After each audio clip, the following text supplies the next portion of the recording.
So, Rodney, you can go ahead and take it away. I'm actually going to do the first part. Yeah. Okay, Rob, you go ahead. I got it backwards. Yeah. Yeah. All right, everyone. Well, thanks for joining to tune in and talk about this pretty significant kind of a late July event we had in the Mid-Atlantic states in the Northeast. And what we're looking at right now is a snapshot of the Day 1 Storm Prediction Center tornado outlook. And overlaid with those red dots, we have preliminary tornado reports. And there were 38 on this day, so it was a pretty active day as far as severe weather goes. And, you know, this outlook verified pretty well. You have those tornado reports extending to the far west end of that 2% risk zone. And you have that bullseye right over there in the mid-Atlantic states, the 5% risk zone. And really the only part they missed were those two storm reports up in northwestern Pennsylvania, and then that kind of fluke down there in southern Wisconsin. So here's a map of some of the storm reports that you can see kind of in and around the metro Philadelphia area, around Trenton, and as far northwest as Allentown. And you kind of see this northwest to southeast swath of wind damage reports and tornado reports extending pretty much all the way down to the coast, where we had a couple of tornado reports just north of Atlantic City, and as far north as west of Newark up there in New York as well. And again, just zooming in, just so you can kind of see, you know, just how much action there was in and around this metro area. So, you know, a pretty impactful event in a populated Northeast, you know, for this to happen in late July and have this much condensed wind and tornado reports in the Northeast was quite an anomaly. And, you know, so here's a look at some of the tornadoes and their paths and their ratings. And you can see these weren't just these kind of run-of-the-mill Northeast tornadoes. You know, we're probably more frequent to seeing these quick spin-up EF1s, EF0s, but it's pretty rare to get these long-track significant tornadoes. And we had 3 of them on this day, with 2 in New Jersey and 1 in Pennsylvania, with 2 EF2 tornadoes that had path lengths longer than 4 miles. And then kind of the big one, the EF3 in Pennsylvania, that had a path length of 3.5 miles. So again, a pretty anomalous event to see this in the Northeast, especially for late July.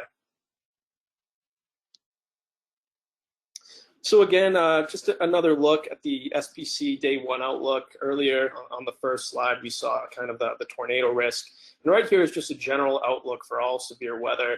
And again, you see that kind of bullseye over the mid-Atlantic states with the enhanced risk. And, you know, enhanced is usually as high of a risk as we get up in the Northeast. I'm not sure when the last moderate risk was, and I don't know if there's ever been a high risk. So, you know, especially in late July, when you start to see an enhanced risk in the area, you really want to start paying attention. And then even a slight risk in the Northeast is something we pay attention to quite a bit. You see just how wide this slight risk area was, extending as far west as Missouri. And then even the marginal risk, you know, extending as far west as Wyoming, with kind of that strong cold front that was coming down from Canada, just really put a lot of areas in the eastern half of the United States in a vulnerable position for severe weather. And again, just another shot at the tornado probability on this day, with the 2% risk extending all the way out into the border of Illinois and Indiana, with kind of the 5% risk, that main zone over the mid-Atlantic states, New Jersey, Pennsylvania, Maryland, and Delaware. And kind of the bigger concern of the day, or where a lot of the confidence lay, was that they were pretty certain this was going to have the potential to be a strong wind event. You know, you see the 30% risk for wind over the mid-Atlantic states, where we had that 5% tornado risk. And, you know, that's getting pretty high, that's getting pretty confident, and that verified quite well. And even with the 15% risk extending all the way into the Midwestern states, out to the Mississippi River Valley, you know, that there was just a lot of potential to see some damaging winds and severe weather across a wide area of the United States. So now we'll kind of dive into a little bit of the science and, you know, what kind of drove this event. So here we're looking at a plot of the jet stream. So this is at 250 millibars, which is roughly 30,000 feet in the air. And you see over northern Canada this really strong jet streak. And, you know, especially for late July, it's not common to get a jet stream that strong. That's going to dig that cold air down into the eastern United States. You know, you have winds on the order of 100 knots in the center there, and that's going to create strong dynamics. That's going to make it favorable to have organized convection for a late summer event in the eastern states. And then we'll move down a level to 500 millibars. This is kind of looking at the mid levels of the atmosphere. Think about 15,000 feet above ground. And, you know, if you turn your attention over Michigan, you see that flag there in the wind bar that represents about 50 knots. And again, you know, that's pretty good for late July in the northern hemisphere. I mean, a lot of times, even at 30,000 feet, it's tough to get 50 knots. So to have that, you know, at 500 millibars, 15,000 feet in late July, you know, that's more typical of a late spring event. So you see those strong winds digging their way into the eastern states, just really setting the table to get some organized convection on this afternoon.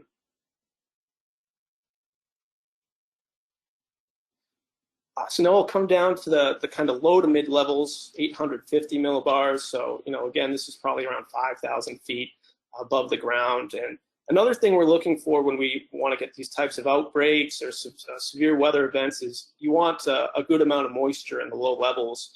And you can see kind of the green shading is dew points higher than 8 degrees Celsius, which is pretty favorable in the mid levels of the atmosphere. And you can see how the wind barbs are oriented somewhat perpendicular to those higher values out in western Pennsylvania and portions of the Midwest. So you kind of have this moisture being evected into the eastern states, and you know that's going to set the stage for some good mid-level instability. That's going to help create some strong updrafts. And you can also see that the wind speeds are pretty strong as well. You have a couple 35, 30 knot wind barbs, and to have that good of a low-level jet, that's also going to put you in a favorable position or unfavorable, depending on how you look at it, to get severe thunderstorm development.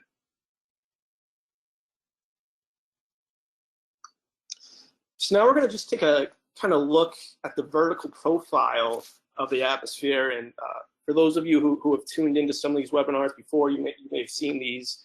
This is called a Skew-T diagram, and it's basically plots we're able to generate after we launch a weather balloon. So the kind of green line on the left represents the dew point at various levels of the atmosphere going from top to bottom.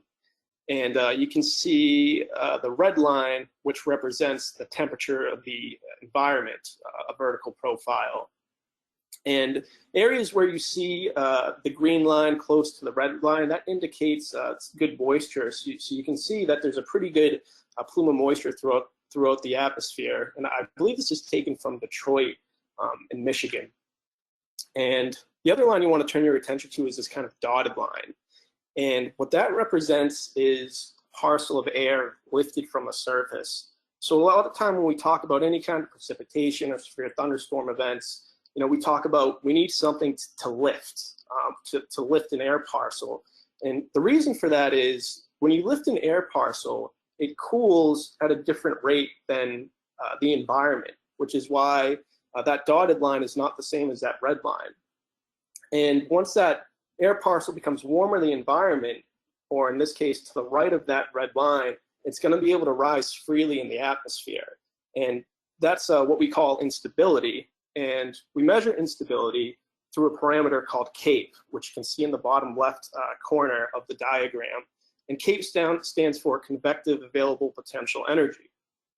Anytime you get over 1,000 CAPE, and it's measured in what we call joules, you know, you're in a pretty favorable position to get thunderstorms or strong updrafts. And here we have surface-based CAPE of 2,000 joules. And you know, we won't get into all the different types of parcels with mixed layer and forecast and the MU CAPE, but you know, anytime you're getting 2,000 joules of surface CAPE, you're in a pretty good position. And so this is moving a little bit closer to the action. So this was taken, I think, from Dulles Airport in Washington, D.C.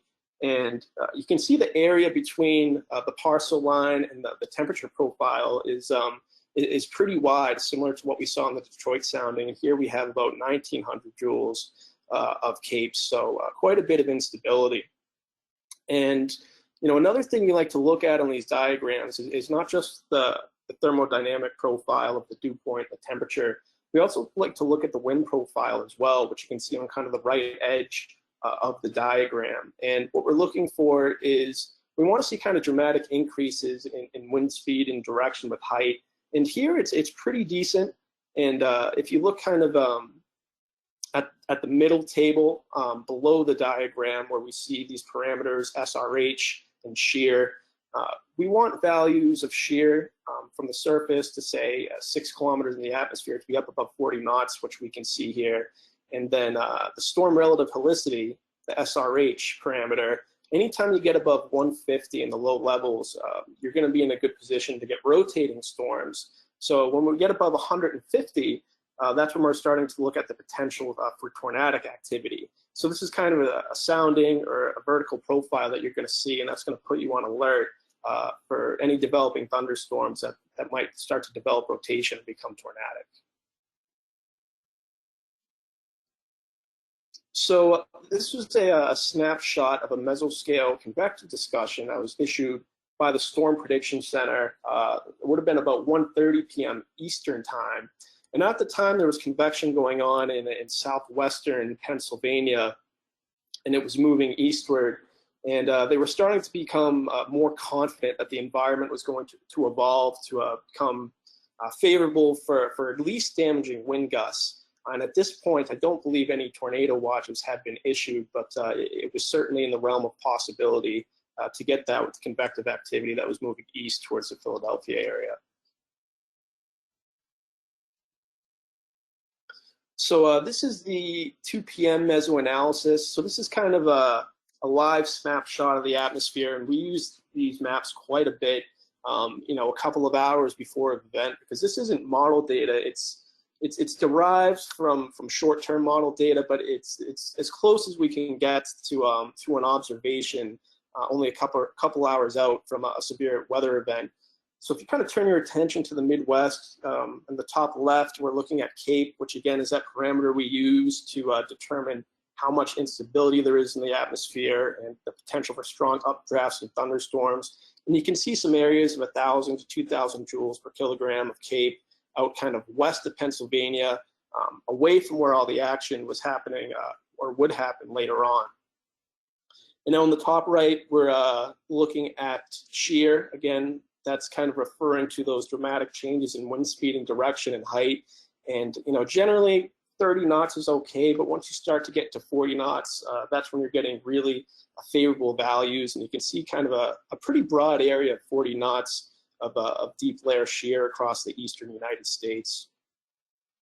And then in the bottom left, we're looking at mid-level lapse rates. So a lapse rate is just how much temperature is decreasing with height in the atmosphere. And generally anything above 6.5 is going to be favorable, such that we're able to get some instability, or in other words, get that lifted air parcel cooler than the environment. So you can kind of see a pretty good swath of 6.5 plus out there in the Midwest, and even a little bullseye over the mid-Atlantic states. Over New Jersey was overperforming compared to the rest of some of the eastern states. And then finally, in the bottom right, we have SRH, storm relative helicity, which again is the parameter we talked about on the sounding slide. That's going to help us determine how favorable it is to get rotating thunderstorms, and if any thunderstorms will become tornadic. And you can kind of see that bullseye of 150, which is again kind of that critical threshold out in western Pennsylvania and western New York. And then finally, this last image on the bottom represents the significant tornado parameter, which is kind of a composite parameter that takes instability, deep layer shear, lifted condensation level, and helicity to try and give us kind of a, combined how well are all these values going to contribute to a tornadic environment. And anytime you get a value over 1, if you get any rotating thunderstorms or a tornado, there's a good chance it's going to have the potential to become significant. So this is at 7 p.m., a few hours later, and you can see kind of how the environment evolved. You see a much higher values of instability expanded eastward into the areas where we had all those storm reports, well over 2,000 joules. The deep layer shear increased as well. We had values as high as 50 knots just off the coast there, but well above 40 for a good chunk of the eastern states. And then the lapse rates actually came down a little bit, but nonetheless, we were able to get some pretty good instability with the low and mid-level lapse rates combined in the atmosphere. And then finally, we see the storm relative helicity values kind of jump through the roof, getting up to 200. So that's pretty alarming with respect to tornadic potential. And again, with this significant tornado parameter, plenty of values well above 1 across the mid-Atlantic states that occurred later that afternoon. So at this point, I'm gonna turn it over to Rodney, and he's gonna discuss a little bit about the tornado watches that went out and some of the storms that developed that afternoon. Well, thank you so much, Rob, for the excellent discussion on the meso-analysis. So putting everything together, there clearly was a pretty elevated risk of, seeing, at least a few tornadoes, perhaps a higher end tornado outbreak for the Mid-Atlantic states. So the SPC, in collaboration with the local offices, in this case, Mount Holly office, went ahead to issue a tornado watch through 9 p.m. Eastern time. And you can see the breakdown in the hazards here. So towards the bottom of the image. So there was a moderate kind of a probability of tornadoes and a low probability of EF2 or higher tornadoes. And in addition, there was also a moderate risk of severe winds, in this case, straight line wind damage, and low probability of severe hail. And this is, another graphic showing the tornado watch. In this case, I'm highlighting the extent of the area included in the tornado watch. So pretty much from central Pennsylvania all the way into the New Jersey coast.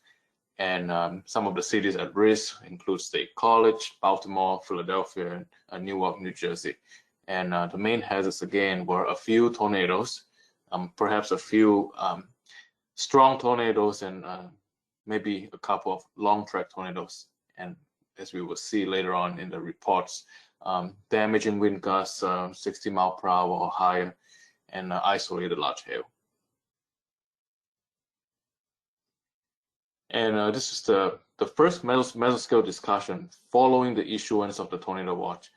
And again, the SPC would issue mesoscale discussion from time to time to kind of give an overview of what they're thinking and some of the synoptics that they're looking at. And in this case, the hatched area.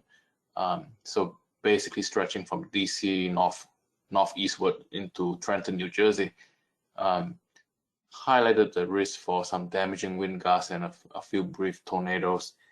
And that's basically the area. If you are in that area, you want to be on a heightened alert. And a couple of hours later, this is almost closer actually to 7 p.m. Eastern time. And at that time, the tornado threat has actually migrated eastward towards New Jersey. And in this case, strong veering in the low level profile has actually increased the threat for tornadoes, perhaps a couple of strong tornadoes. And so that's, and notice the area is actually smaller than the previous one. So the confidence is now higher, and perhaps for some higher impacts, spin-ups. And this map shows you, and this is after the event was over, and those were the areas that the Mount Holly office actually went to survey. And you can see they had a pretty busy day, not only dealing with tornadoes but also post-event. They had a lot of areas that needed to survey in order to verify that tornadoes have actually occurred.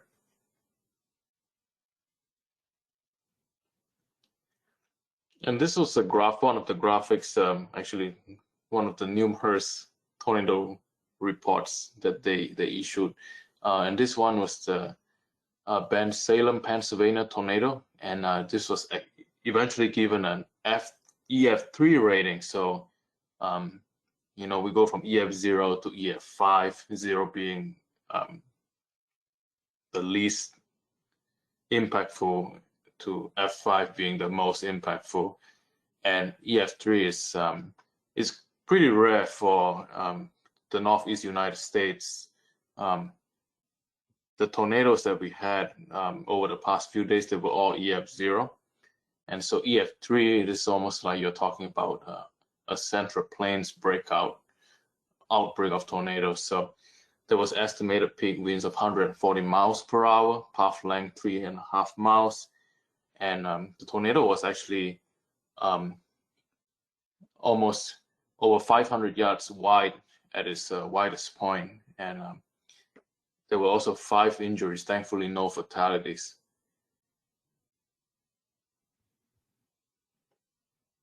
And this is a radar loop of the one of the tornadoes that happened. And you can see on the left-hand side, that's the reflectivity image. And on the right-hand side, that's the velocity image. And so the yellow polygons, those were severe thunderstorm warning polygons. The green polygons, those were flash flood warnings. The red are the tornado warning polygons. And you notice actually there's a couple of purple polygons. And those actually represent kind of almost like a heightened tornado warning kind of alert. So basically, if you receive an alert on your phone, so you may be in the form of a tornado emergency, or to tell you that the tornado warning that you were under is a life-threatening situation and you need to take cover immediately. So it was to the point whereby the tornadoes that were on the ground was actually at a high risk of impacting a densely populated area. And you can see basically it was heading towards Trenton, New Jersey. And so, it was a high densely populated area, and the threat to life and property were pretty enormous. So there was kind of an enhanced wording in the tornado warning that it was a life-threatening situation. And I want to bring your attention to, so if you kind of follow the red polygons and before it becomes purple or magenta, you notice there's actually a hook actually forming, and that's actually, a classic signature of a supercell thunderstorm. And those supercell thunderstorms are relatively rare in the Northeast, and those are indicative of are capable of producing strong tornadoes.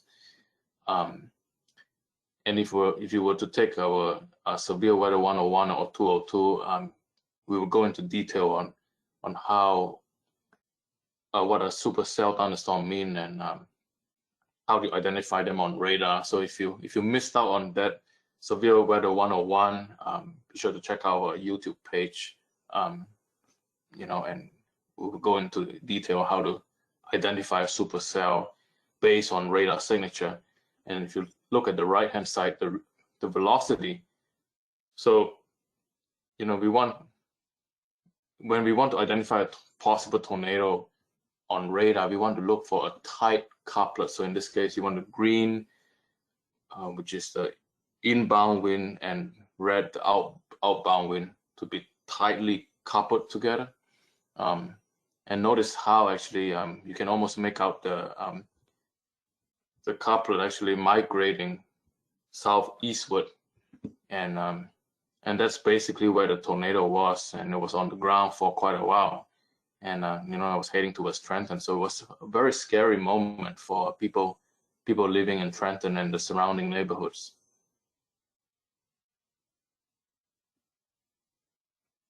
And this is actually the one of the 4 panels zoomed into again.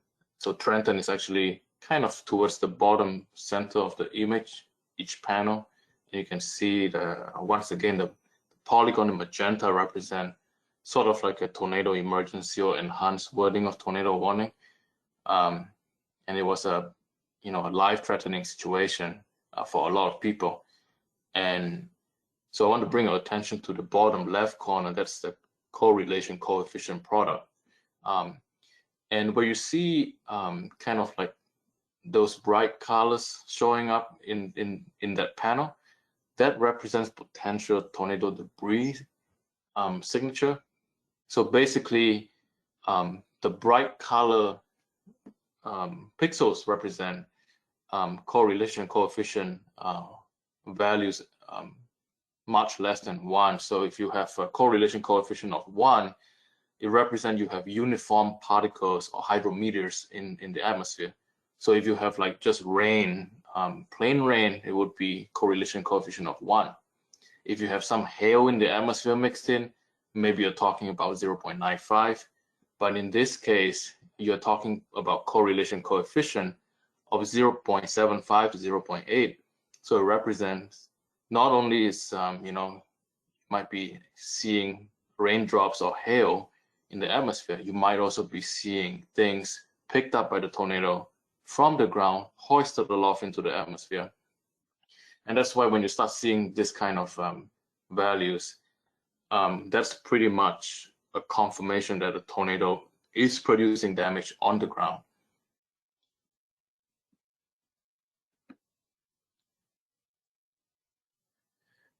And notice how that is associated with the velocity couplet in the top right corner, and the panel in the bottom right corner, that's differential reflectivity, and those values, we kind of want to look for values that are close to 0. So in this case, you can see where Joe has the cursor, that's actually a kind of a rotation icon right there. Just go to show you. So if you put all this together, so you have the top left corner panel. So notice that the rotation icon is located in kind of a rain-free area. So that's usually where the tornado is. It's in that rain-free area of the supercell. And notice that hook echo to the left of that rain-free area. So that's again a classic supercell signature. If you see that on radar, and there's you are in the warning polygon, you want to make sure you seek shelter immediately. No time to lose. So once again, if you put together the reflectivity, the velocity, correlation coefficient, and differential reflectivity, you can be almost certain there's actually a tornado on the ground causing damage. And this was the tornado warning, and notice how the Mount Holly office indicated that this was a life-threatening situation, and people in its path need to seek shelter immediately.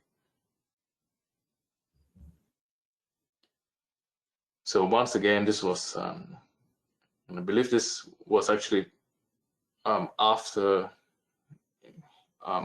the tornado warning that we just talked about, and the tornado threat actually kept going all the way to the New Jersey coast. So it was the environment was very conducive for long duration tornadoes or long track tornadoes.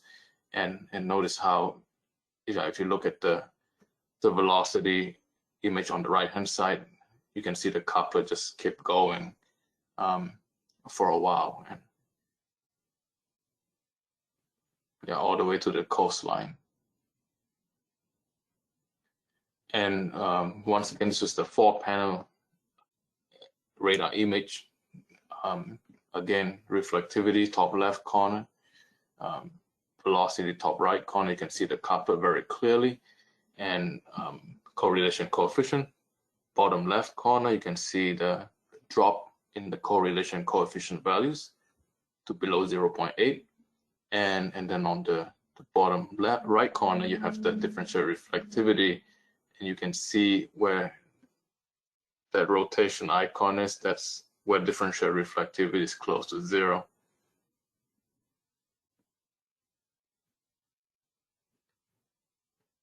And once again, it's and this is just showing a 2-panel image, just with the reflectivity on the left and velocity on the right hand side. And actually, there were more than one tornadoes on the ground in this image. So kind of one towards Heightstown and the other one towards Bristol, and actually close to the Mount Holly office.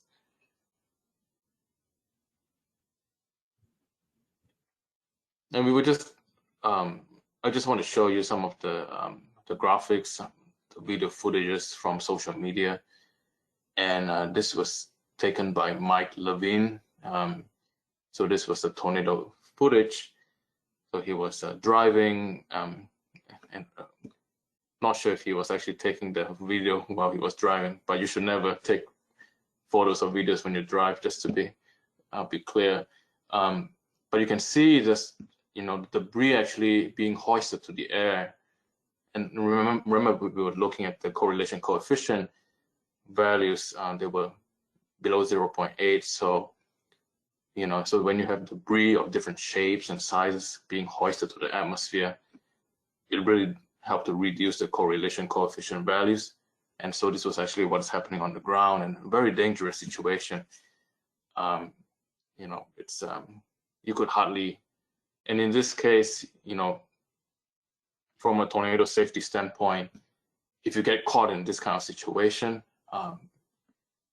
you're kind of like in a no-win situation. But one of the best things, if you cannot drive out of the situation, be sure to pull over, hopefully maybe underneath a bridge, or go hide in a ditch or culvert. Yeah,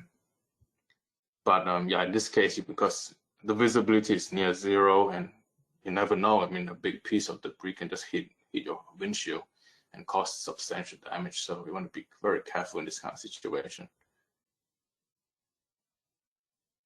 And this was actually, and I believe this was the location where some of the injuries were reported. Now, this was a Volvo dealership, and you can see the mechanics in the back inside the shop, and they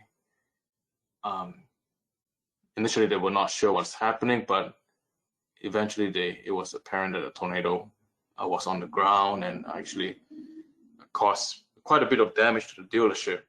But thankfully, no one was seriously hurt, or there was no fatality. So very, very, it was an unfortunate situation, but it could have turned out much worse.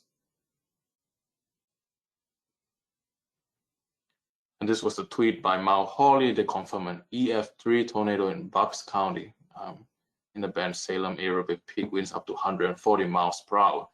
And the storm damage survey indicated the most intense damage was to the car dealership that I just showed you earlier, and also to a mobile home park.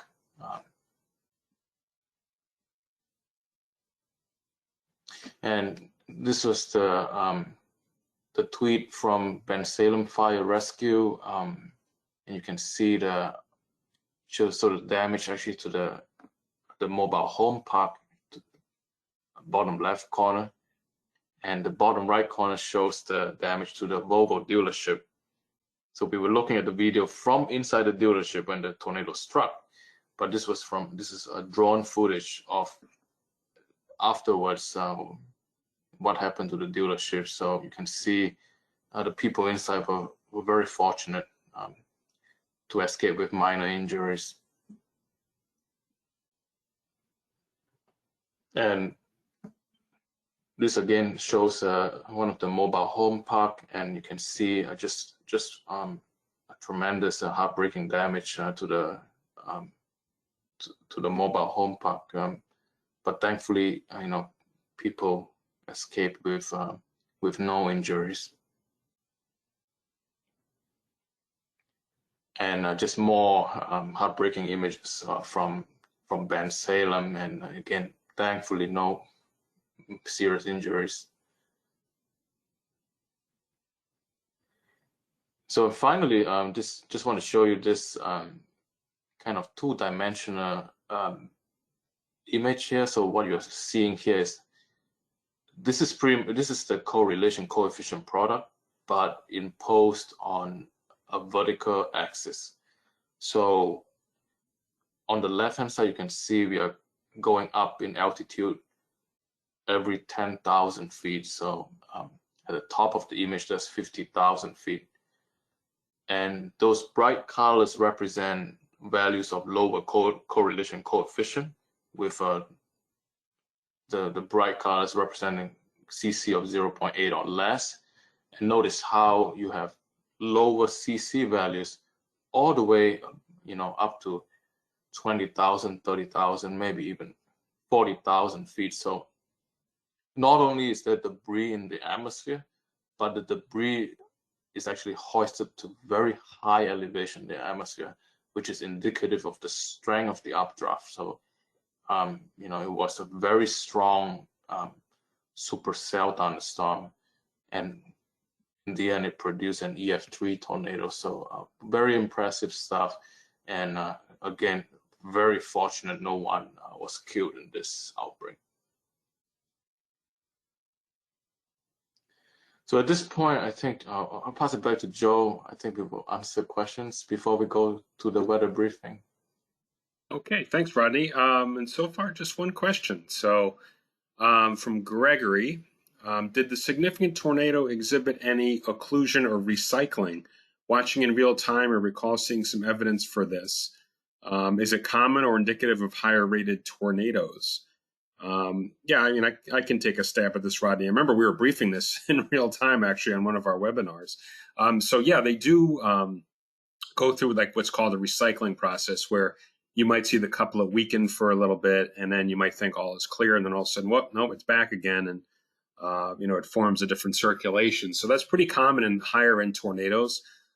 Typically, the ones that are greater than, say, EF1 or EF2. We saw that with the Springfield tornado in 2011. In fact, it went through a few cycles where it would seem to weaken and then pick up again. So it's certainly very common for that to happen, Greg. And yeah, I remember seeing that. We were watching it in real time here on one of our webinars and saw the same thing. So good catch. But that is something that's pretty common of these higher end tornadoes.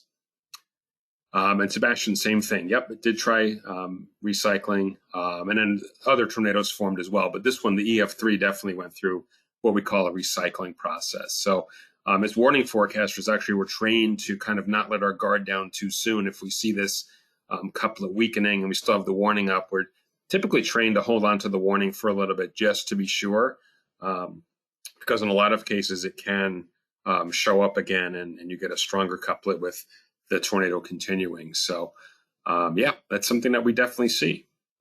So, and I think actually Rodney and Rob, that's it for questions for now.